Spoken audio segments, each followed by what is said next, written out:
This morning, while I'm looking out my kitchen window, I watched the little bird hopping around in the tree. Now, mind you, this bird had wings, good wings, strong wings. I believe the wings are healthy and God-given wings. But instead of flying to the tree just a few feet away, it kept hopping around on the branches like it had forgotten what it was created to do. I laughed to myself and I thought, now, little bird, you know you can fly, don't you? You know you can spread your wings and take to the air and fly to another tree. You know you have wings, right? But I thought about it and I had to laugh and I thought, now, why don't you fly? And then I remembered, birds can be like us humans. We have gifts, we have talents, wisdom, and experience. We have overcame and succeeded in so many areas. Yet, somehow, we're still hopping around from branch to branch. And I thought about playing small. And sometimes we don't even realize that we're playing small. Yes, we're in familiar places. Yes, we're succeeding in our familiar areas. Yes, we're doing what we maybe have been doing for the last 5, 10, 15, 20, 25, 30, 40 years. And yes, we're good at it. It's just like the bird that was hopping from branch to branch, but didn't take off in flight. And I thought about playing small.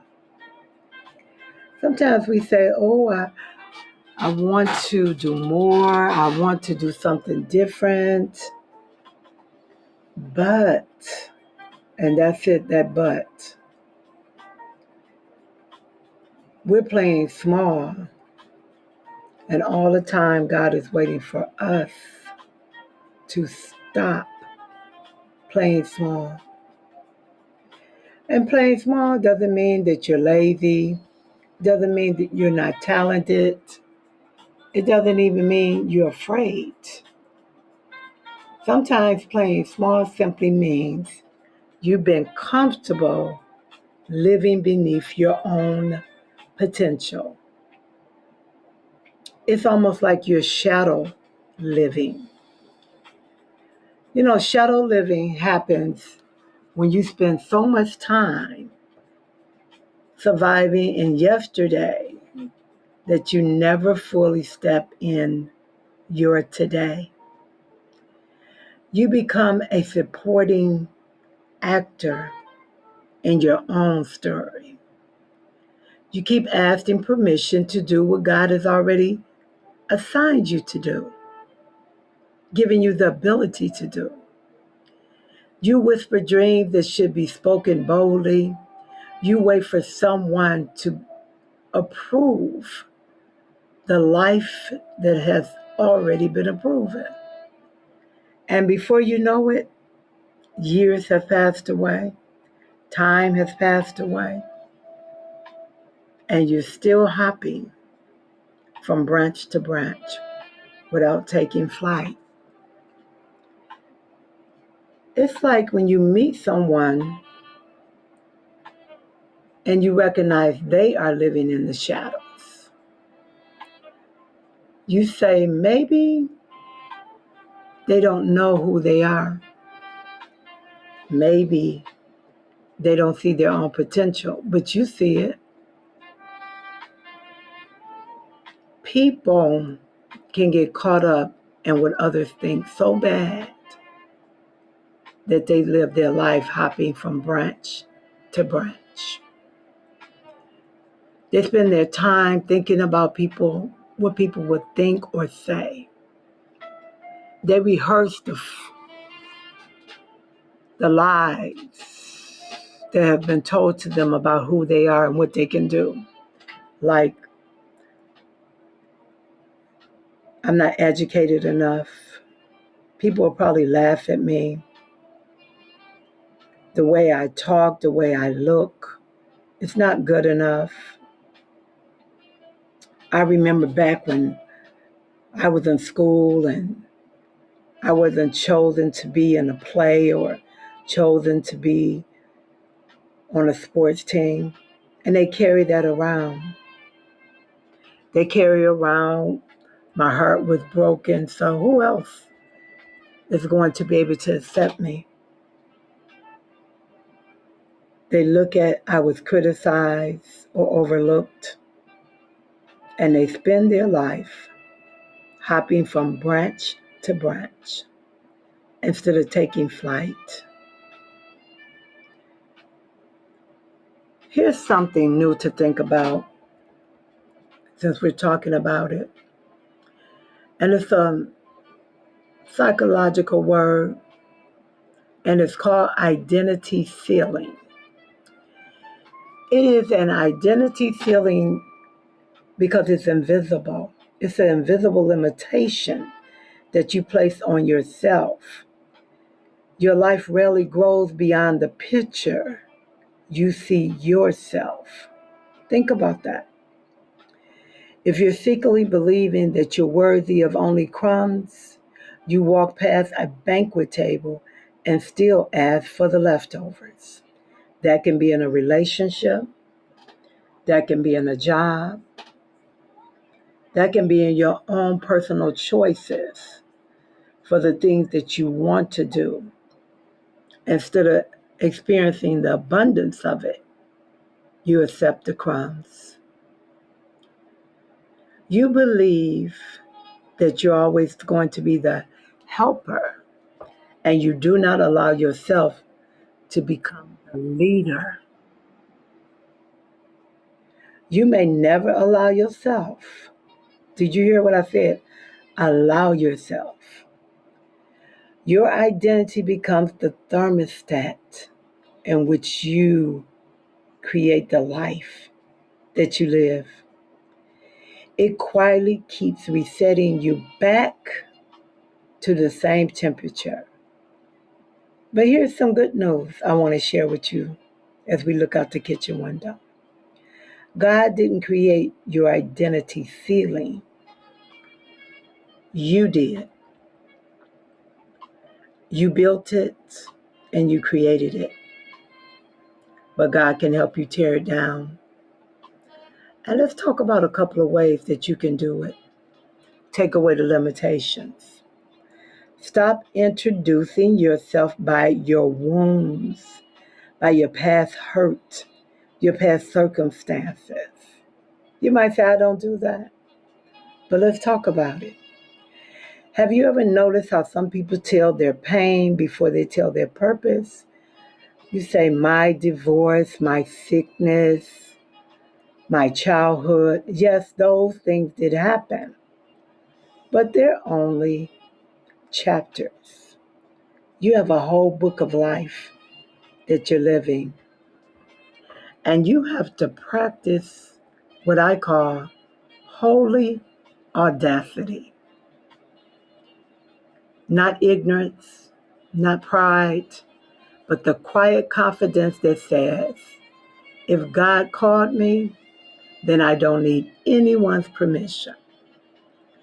Sometimes faith looks like applying for the job before you feel qualified, writing the book before you think anyone will read it, starting a new hobby, a business, before anything is perfect. Faith has never required perfect conditions, only a willing heart. And what about this? Stop waiting until you feel ready. Okay. Let me tell you a secret about me. I have never felt completely ready for most of the things that I have done. And that is something as major as having a child, going back to school, writing my books, starting a business, exercising, eating healthy. The list can go on and on with me. I have never felt completely ready. Ready is often something you become as you go forward. Because if you waited until fear or the conditions was perfect, you'll be waiting the rest of your life. Another thing, change your inner narrator. Sometimes I call it the inner critic because that's what it is. It can be so critical against your own self. It's a voice inside of your head that sometimes is not a cheerleader, but it's a critical narrator. Pay attention to what you're constantly saying to yourself instead of, oh, it's not going to work this time. I tried it before. Or what's the use? What's the use of trying? Tell yourself, I'm still learning. Say things like, this time will be different because I learned so much before. Tell yourself, I have planted seeds in me that would guide me to a greater success this time. Be careful of what you're growing inside of your own heart and head. And this step right here, take one brave step. I didn't say take 10. I didn't even say take 5. Take one. Make the call. Put in the application.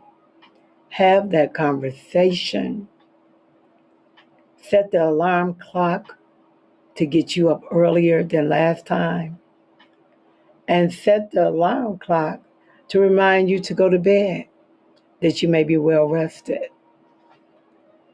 One step at a time. You know what's on your heart, the things that you want to do, but you've been playing small. You've been hopping from one branch to the other instead of taking flight. Do the one chapter if you're writing a book. If you want to go online, just do one video at a time, one prayer. Momentum doesn't begin with great steps or leaps. It begins with those faithful, unstudied steps. Remember, God often moves after you take the one step. Have you ever noticed we can encourage everyone else? Oh, yeah, go for it, girl. You got that. Do it. You can do it. I see you doing it. I know you can do it. And then when we look in the mirror and suddenly become unmotivated, we can motivate anyone but ourselves that time. If we talk to our friends, we talk to them and said, girl, you got this. But what about motivating yourself? Taking that one step to speak to yourself in a positive yet firm way, not critical. And you know, as I'm looking out this window, I did realize the bird did take flight. Wow. Right on time. Just for us to remember to take flight. But I remember God isn't asking you to become someone different. No. You already are fearfully, wonderfully made, got everything you need. Maybe God is asking you to become the person He always loved and created. You spend enough years shrinking, yourself to fit into rooms you were meant to lead, quiet, and conversations where you were meant to speak up, apologizing for being who you are. Why are you hiding your light? You don't have to wait for an invitation. No, not you. Stop playing small. And one question before we leave: if fear is sitting in your driver's seat, kick it out. Is it fear? Sit with that question and ask yourself. Don't rush past it because there's something behind the fear. It could be a real experience that you had in your life that caused you to fear, and that's why you're playing small. Don't rush past the question because on the other side is your answer. What is stopping me from being bold and big in my own life? Okay? Today, I wish you strength for your journey, and I'll see you next time as we look out the window, but look within ourselves.